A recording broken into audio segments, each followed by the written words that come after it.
Shalom. Selamat malam saudara yang dikasihi Tuhan. Kembali lagi kita dalam persekutuan doa Prisma Sains pada 31 Oktober 2020. Atas berkat Tuhan kita masih boleh dipertemukan di persekutuan doa Prisma Sains pada malam hari ini. Walaupun kita berada di tempat kita masing-masing, tapi saya percaya berkat Tuhan, kasih setia Tuhan tidak pernah berhenti mengalir dalam kehidupan kita. Pada malam hari ini kita akan memulaikan persekutuan doa kita. Sebelum itu saya ajak kita satu dalam doa. Mari kita berdoa. Tuhan Yesus yang baik, terima kasih Tuhan untuk berkat Tuhan yang selalu nyata dalam kehidupan kami, di mana pada malam hari ini Tuhan kami masih boleh diperkenankan untuk melaksanakan persekutuan doa Prisma Sains. Walaupun Tuhan kami tahu keadaan kami jauh dari tempat kami masing-masing, tapi kami percaya Tuhan ada di setiap dimanapun kami berada. Pada malam hari ini Tuhan kami akan memulaikan persekutuan doa kami. Berkati kami Tuhan, kiranya boleh berjalan dengan baik, nama Tuhan dipuji dan dipermuliakan. Terima kasih Tuhan, hanya dalam anak-Mu Yesus Kristus, Tuhan dan Juru Selamat kami yang hidup. Haleluya, amin. Kita akan masuk dalam pujian, kita angkat satu pujian, kami perlu Kau Tuhan. Terima kasih Tuhan. Ajaib Tuhan. Yesus.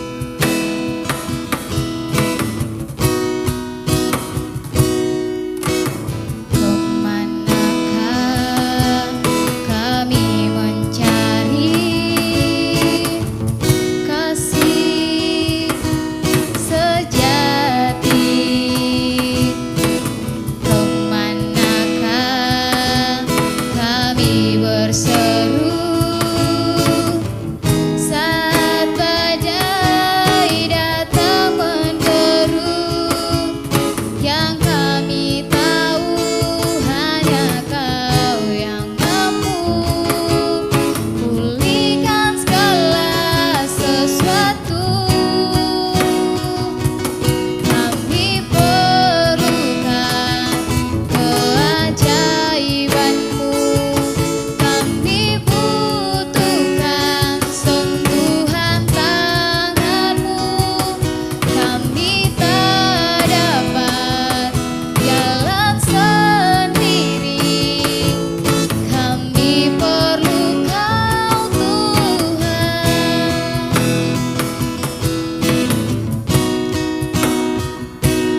Haleluya, saudara yang dikasihi Tuhan, pada malam hari ini kita mengucap syukur kehadirat Tuhan yang Maha Kuasa karena pertolongan Tuhan kita masih boleh ada sebagaimana kita ada pada malam hari ini teman-teman. Kita akan mendengarkan sebagian dari firman Tuhan. Saya ajak kita untuk mengangkat satu pujian, Pujilah Aku Tuhan.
Shalom teman-teman semuanya. Puji Tuhan, hari ini kita bisa lagi melaksanakan persekutuan doa walaupun secara online. Saya percaya kalau kita bisa sehat dan kuat itu semua karena anugerah Tuhan buat kita. Puji Tuhan teman-teman, saat ini saya dipercayakan oleh teman-teman pengurus Prisma Science untuk membawakan sharing pada PD hari ini. Sebelumnya teman-teman perkenalkan, nama saya Rika Helen Marande, saya dari jurusan farmasi, Fakultas MIPA juga, angkatan 2015. Ya, teman-teman sebelum kita memulaikan sharing kita satu dalam doa, mari kita berdoa. Bapa di sorga, kami bersyukur untuk kesempatan hari ini. Terima kasih Tuhan Yesus, kami boleh berkumpul bersama Tuhan Yesus untuk melaksanakan persekutuan doa. Ya Bapa, pada hari ini kami akan membaca dan merenungkan firman-Mu. Tuhan berkati kami semua, Tuhan menolong kami ya Bapa untuk kami mengerti apa yang Kamu sampaikan bagi kami. Berkati juga hamba-Mu ya Bapa, Engkau menolong memberkati hamba-Mu ini ya Bapa. Terima kasih Tuhan Yesus. Di dalam nama Tuhan Yesus kami berdoa. Amin. Teman-teman, saat ini kita akan belajar tentang satu tema yang diberikan oleh pengurus Prisma, yaitu just need to focus, atau kalau di Indonesia kan artinya adalah hanya perlu fokus. Teman-teman, hari ini kita akan sama-sama belajar mengapa kita sebagai orang yang sudah lahir baru, sebagai anak Tuhan, kita perlu fokus, dan kita juga akan belajar kepada siapa dan terhadap apa kita harus memfokuskan hidupnya kita. Teman-teman, sebelumnya mari kita baca firman Tuhan yang terdapat dalam Ibrani 3 ayat 1. Firman Tuhan berkata, "Sebab itu, hai saudara-saudara yang kudus, yang mendapat bagian dalam panggilan sorgawi, pandanglah kepada rasul dan imam besar yang kita akui, yaitu Yesus." Teman-teman, jadi pada Ibrani 3 ayat 1 ini, surat ini disampaikan kepada sekelompok orang Kristen Yahudi yang pada saat itu sudah bertobat kepada Kristus dan mengalami penganiayaan dan keputusasaan akibat pertobatan mereka itu. Jadi surat ini diberikan kepada mereka untuk menguatkan mereka. Jadi dalam surat ini mereka itu disuruh fokus kepada Tuhan. Kita lihat pada kalimat yang selanjutnya, pandanglah kepada rasul dan imam besar yang kita akui, yaitu Yesus. Jadi mereka yang pada saat itu mengalami penganiayaan karena bertobat dan percaya kepada Yesus, mereka disuruh memandang kepada Kristus. Teman-teman, firman Tuhan ini juga saya percaya bukan hanya untuk orang-orang Kristen pada masa itu, teman-teman, tapi firman Tuhan ini juga untuk kita, anak-anak Tuhan yang ada saat ini, teman-teman. Ketika kita memutuskan, teman-teman, untuk mengikut Tuhan, banyak penderitaan yang kita alami, teman-teman, seperti firman Tuhan yang terdapat dalam Lukas 9 ayat 23. Firman Tuhan berkata, katanya kepada mereka semua, setiap orang yang mengikut aku, ia harus menyangkal dirinya, memikul salibnya setiap hari, dan mengikut aku. Jadi teman-teman, ketika kita mengikut Tuhan, maka banyak penderitaan yang akan kita alami, teman-teman. Kita harus menyangkal diri, memikul salib kita setiap hari. Apa itu menyangkal diri? Menyangkal diri artinya kita menyangkal keinginan-keinginan daging kita. Keinginan-keinginan daging itu sama-sama, teman-teman, kita bisa baca dalam Galatia 5 ayat 19 sampai 21. Saya bacakan buat kita. Firman Tuhan berkata, perbuatan daging telah nyata, yaitu percabulan, kecemaran, hawa nafsu, penyembahan berhala, sihir, perseteruan, perselisihan, iri hati, amarah, kepentingan diri sendiri, percideraan, roh pemecah, kedengkian, kemabukan, pesta pora, dan sebagainya. Terhadap semuanya itu kuperingatkan kamu, seperti yang telah kubuat dahulu, bahwa barang siapa melakukan hal-hal yang demikian, ia tidak akan mendapat bagian dalam kerajaan Allah. Teman-teman, jadi sudah disebutkan semua keinginan daging. Jadi keinginan daging ini yang kita sangkal setiap hari. Bahkan ada satu keinginan daging kita, teman-teman, yang sering muncul dalam kehidupan kita, yaitu kemalasan, teman-teman. Jadi sama-sama kita berjuang untuk kedagingan kita yang satu ini, malas berdoa, malas baca Alkitab, malas saat teduh, sudah dikasih kesempatan kuliah tapi malas kerja tugas dan lain-lain sebagainya, teman-teman. Terus yang kedua yaitu memikul salib. Kita harus memikul salib, artinya adalah kita memikul penderitaan yang kita terima sebagai pengikut Tuhan. Teman-teman, ketika kita mengikut Tuhan, akan ada beberapa hal yang kita alami, teman-teman, seperti beberapa orang yang menerima Tuhan itu ada yang harus sampai diusir, dan tapi saya percaya setiap kita punya salibnya kita sendiri-sendiri. Jadi mari kita tanggung semuanya itu, teman-teman.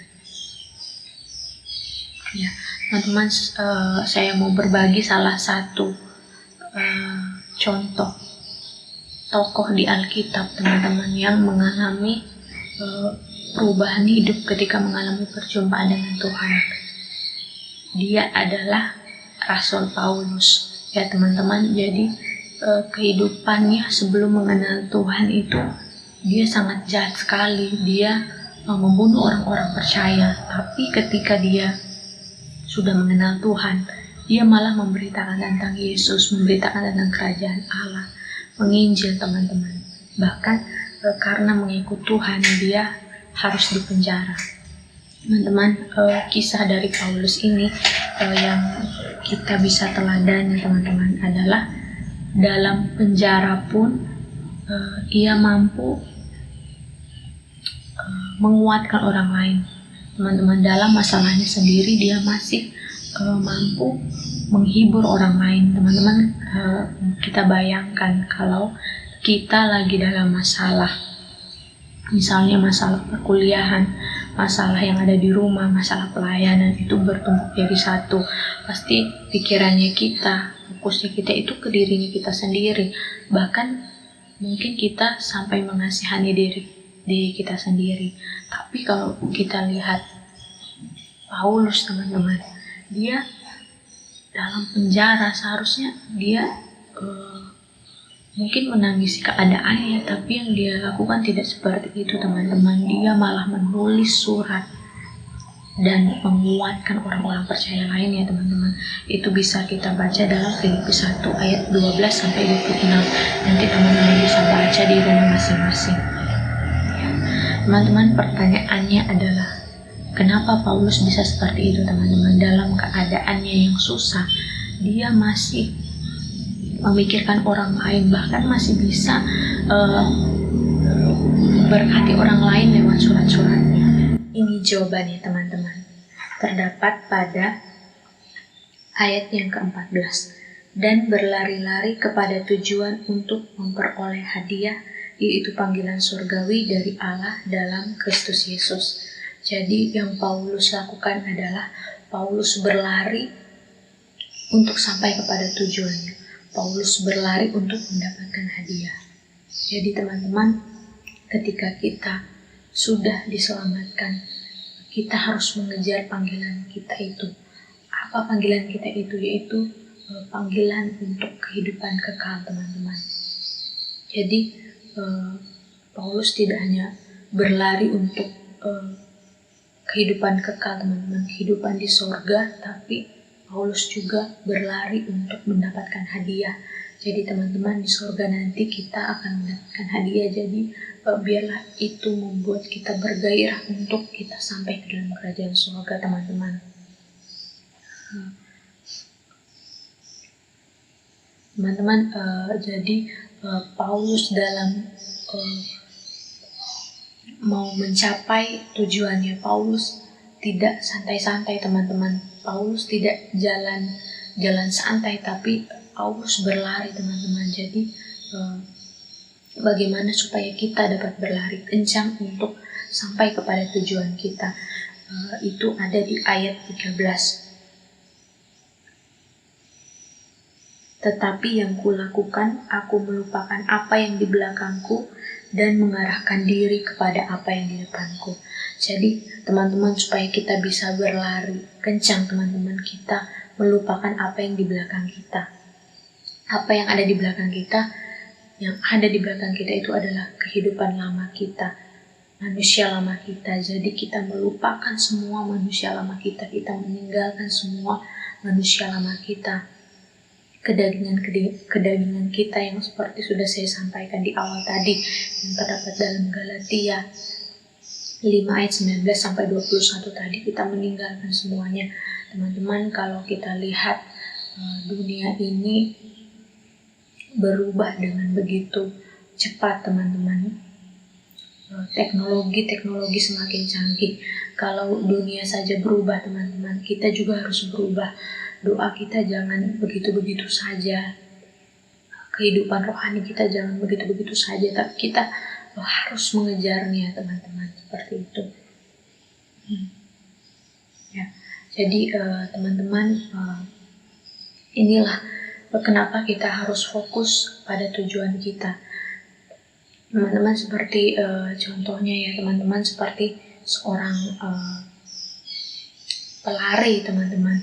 Seorang pelari itu kalau mau sampai ke tujuannya, yaitu finish, dia pasti melihat ke depan, teman-teman. Kalau seorang pelari itu melihat ke belakang, teman-teman, dan dia larinya ke depan, maka bisa jadi jalurnya belok kanan, tapi dia malah terus-terus, jadi tidak akan sampai ke tujuannya, ataupun tujuannya ke depan tapi dia lihat ke samping, kiri, kanan. Mungkin masih dapat lihat jalan di depannya, tapi tidak fokus, namun dia tidak tahu ada apa di depannya yang bisa membuat dia tersandung. Seperti itu, teman-teman. Jadi penting untuk kita fokus, teman-teman. Ketika kita fokus terhadap satu hal, maka sekeliling kita itu menjadi kabur, teman-teman. Contohnya saya fokus terhadap satu hal. Saya fokus kepada tempat pensil ini, teman-teman. Ketika saya fokus kepada tempat pensil ini, sekeliling saya itu masih terlihat, namun tidak jelas sejelas saya lihat tempat pensil ini, teman-teman. Jadi sama halnya ketika kita dalam pergumulan kita, dalam masalah kita di dunia ini, kita harus fokus kepada tujuan kita, yaitu kerajaan sorga. Kita harus fokus kepada Tuhan, kita fokus kepada kebaikan Tuhan, kita fokus kepada janji Tuhan, teman-teman. Sehingga masalah-masalah yang terjadi di sekeliling kita itu tidak menghambat kita untuk tetap berjalan kepada tujuan kita, teman-teman. Salah satu contoh ketika kita disakiti oleh orang, teman-teman, ketika kita memilih fokus pada masalah kita, maka kita akan lebih mungkin mengasihani diri sendiri. Tapi ketika kita fokus kepada Tuhan, kita akan cari apa yang Tuhan mau untuk kita lakukan, yaitu mengampuni. Maka kita akan mengampuni. Kita tidak akan terjebak dalam sakit hati, tapi kita akan bergerak maju, sehingga akhirnya kita melihat kemenangan dalam hidupnya kita. Seperti itu, teman-teman. Jadi itulah kenapa pentingnya kita fokus, teman-teman, dalam kehidupan kita sebagai anak Tuhan. Jadi teman-teman, akhirnya saya mau sampaikan buat kita semua, buat saya juga, teman-teman, kita jangan sampai salah fokus, teman-teman. Jangan sampai kita lebih fokus pada pekerjaan kita lebih fokus pada kuliah kita lebih fokus pada pelayanan kita. Bukan berarti, teman-teman, kita tidak boleh memperhatikan itu semua. Ketika kita mengerjakan dengan baik, itu adalah suatu hal yang Tuhan senangi. Tapi teman-teman, jangan sampai kita salah fokus, teman-teman. Karena yang paling penting adalah apakah kita sekarang ini dekat dengan Tuhan. Apakah sekarang kita ini hubungan kita lagi baik dengan Tuhan. Jangan sampai misalnya karena sibuk pelayanan, akhirnya kita sudah jarang bangun hubungan sama Tuhan. Jadi Tuhan lebih menghendaki persekutuan dengan Tuhan daripada persembahan yang kita bawa kepadanya. Jadi yang pertama, teman-teman, kesimpulan dari sharing ini, mari kita fokus kepada tujuan kita hidup panggilan sorgawi, seperti yang di Ibrani 3 ayat 1, yaitu panggilan sorgawi, panggilan untuk hidup dalam kehidupan kekal.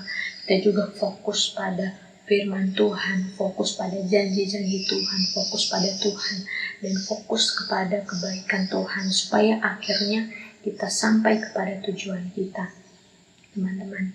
Dan yang kedua, bagaimana supaya kita bisa berlari kencang, teman-teman, yaitu dengan cara melupakan apa yang di belakang kita, melupakan segala manusia lama kita, kedagingan kita. Mari kita sama-sama berjuang untuk melepaskan itu semua dan berlari-lari kepada tujuan kita. Ya teman-teman, sekian sharing hari ini, semoga memberkati kita sekalian. Saya mohon maaf kalau ada kata-kata yang salah. Tuhan Yesus memberkati. Puji Tuhan, kita telah dilayani oleh kebenaran firman Tuhan, dan sekarang saatnya kita mengambil sikap diri kita untuk menunaikan doa pokok-pokok kita. Kita angkat satu pujian seperti wanita.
Mari saat ini saya ajak kita berdoa masing-masing dalam hati kita, ungkapkan ucapan syukur untuk kasih setia Tuhan dalam kehidupan kita, untuk perlindungan, nafas hidup yang masih boleh Tuhan berikan kepada kita. Mari kita berdoa untuk bagian ini.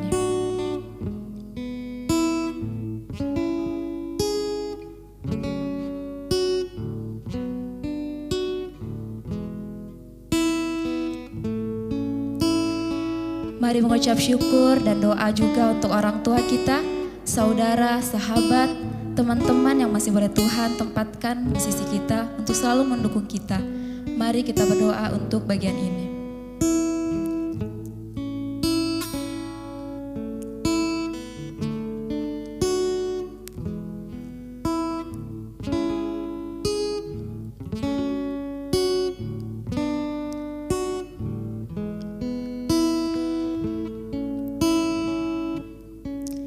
Mari mengucap syukur untuk kesempatan, pendidikan, dan juga pelayanan yang masih Tuhan percayakan pada kita hingga saat ini. Mari berdoa untuk bagian ini.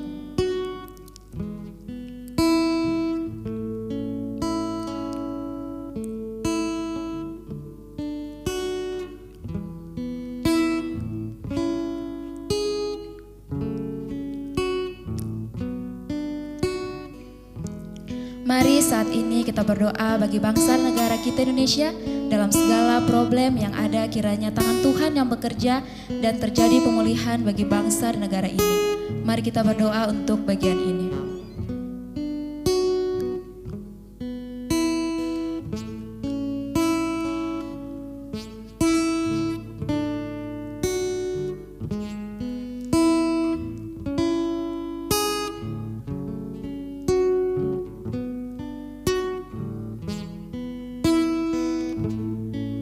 Mari berdoa juga untuk tenaga medis, aparat, dan pemerintah dalam menangani COVID-19. Mari kita berdoa untuk bagian ini.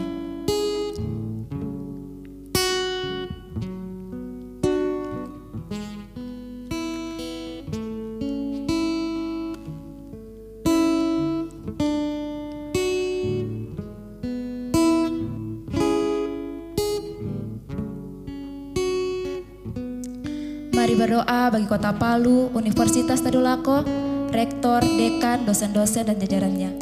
Mari kita berdoa untuk bagian ini.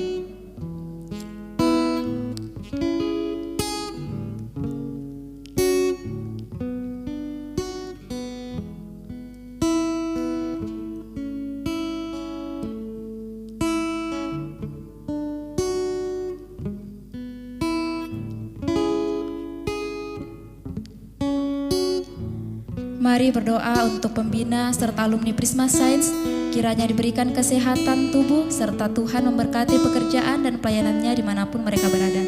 Mari kita berdoa untuk bagian ini.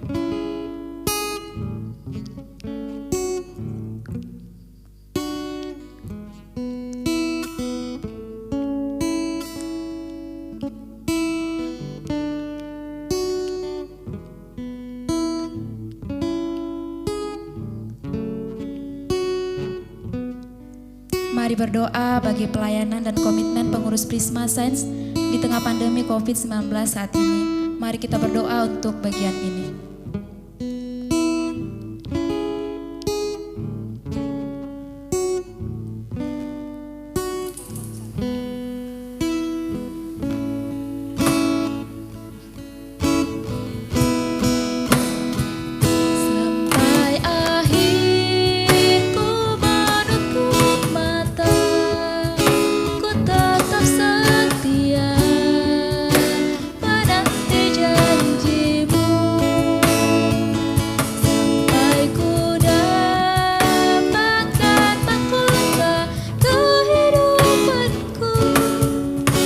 Tetap setia untuk melayanimu. Mari berdoa untuk kesehatan, studi dan pelayanan anggota Prisma Science di tengah pandemi COVID-19. Mari kita berdoa untuk bagian ini.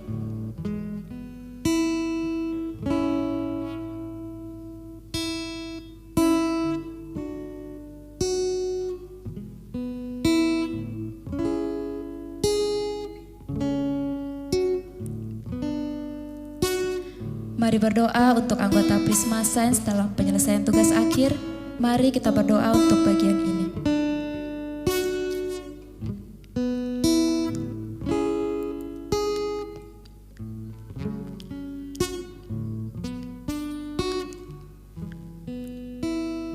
Mari berdoa bagi anggota Prisma Science yang dalam pergumulan, baik karena sakit maupun pergumulan hidup. Mari kita berdoa untuk bagian ini.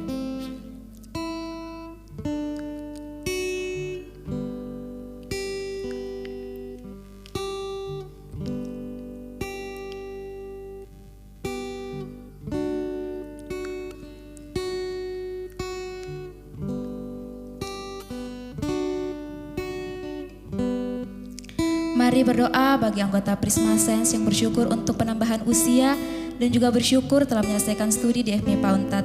Mari kita berdoa untuk bagian ini.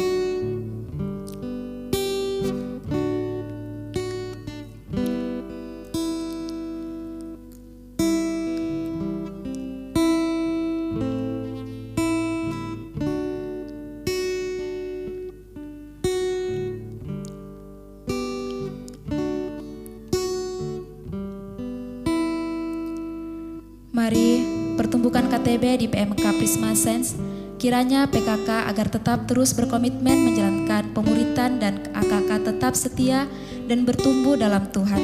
Mari kita berdoa untuk bagian ini.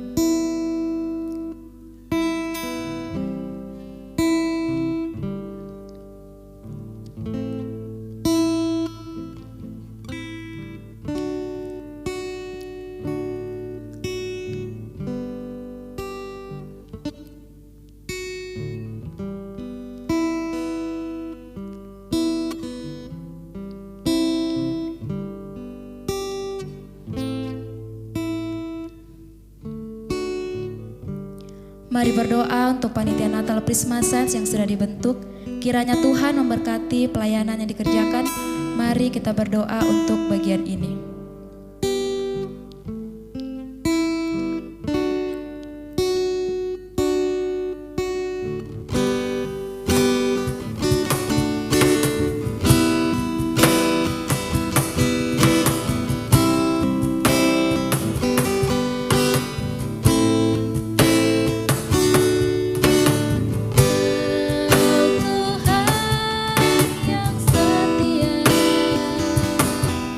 Waktu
Terima kasih Yesus, kami telah menaikkan pokok-pokok doa kami ke hadirat-Mu yang Maha Kudus.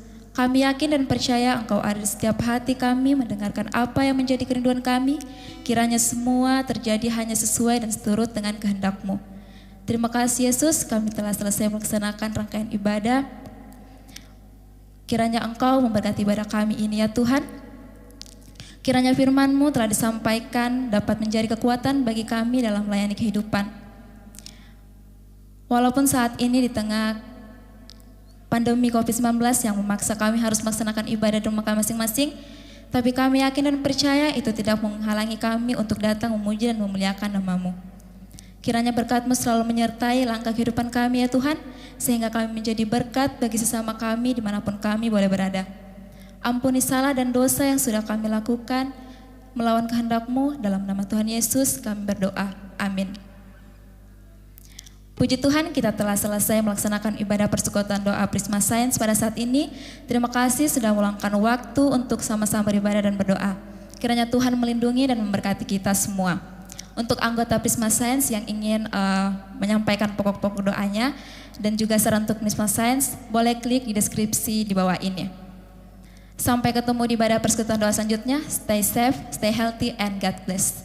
Tuhan Yesus memberkati. Shalom.